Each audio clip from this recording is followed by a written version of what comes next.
खबरों का lunch box. नमस्कार, रेडियो मनी 9 पर आप सुन रहे हैं खबरों का लंच बॉक्स। मैं हूं अमन गुप्ता। होली से पहले आम जनता को लगा महंगाई का तगड़ा झटका, आधार हुआ और सुरक्षित, और किस बैंक ने बचत खाते पर बढ़ाया ब्याज, बताएंगे। और इसके अलावा भी हैं बिजनेस फाइनेंस से जुड़ी कई और खबरें, तो बने रहिए हमारे साथ। शुरू करते हैं खबरों का लंच बॉक्स।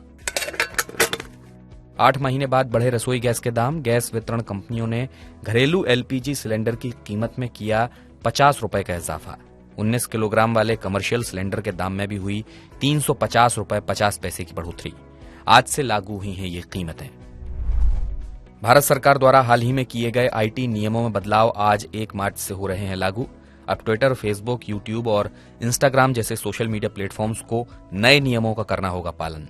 नए बदलावों के अनुसार सोशल मीडिया प्लेटफॉर्म्स को 24 घंटे के भीतर यूजर्स की शिकायतों को स्वीकार करने और उसके बाद 15 दिनों के भीतर करना होगा उनका समाधान, और 72 घंटों के भीतर हटानी होगी कोई भी विवादास्पद सामग्री।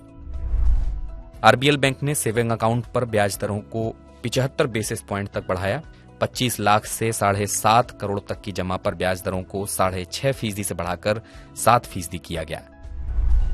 आईसीआईसीआई बैंक, एचडीएफसी लिमिटेड और पंजाब नेशनल बैंक ने होम लोन पर ब्याज दरें बढ़ाई। आज से नई ब्याज दरें हुई हैं लागू। आईसीआईसीआई बैंक ने सभी अवधि के होम लोन पर एमसीएलआर को 10 बेसिस पॉइंट तक बढ़ाया। एचडीएफसी ने प्रमुख ऋण दर में 0.25% की है बढ़ोतरी। अब उसकी प्रमुख दर बढ़कर हुई 9.20%। पीएनबी ने भी 1 साल वाली एमसीएलआर 10 बेसिस पॉइंट बढ़ाकर की 8.5%। ब्याज दरें बढ़ने से नए और पुराने दोनों ग्राहकों के लिए कर्ज हो जाएगा महंगा।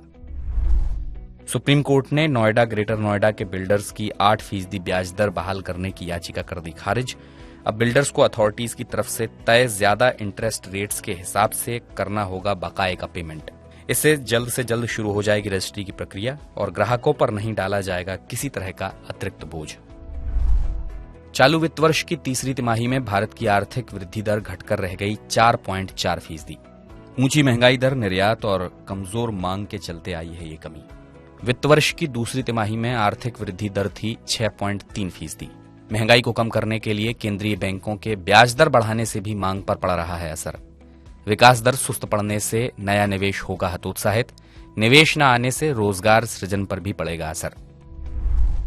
यूआईडीएआई ने आधार को बनाया पहले से ज्यादा सुरक्षित। अब आधार का दुरुपयोग होने पर यूजर्स को मिलेगी तत्काल जानकारी।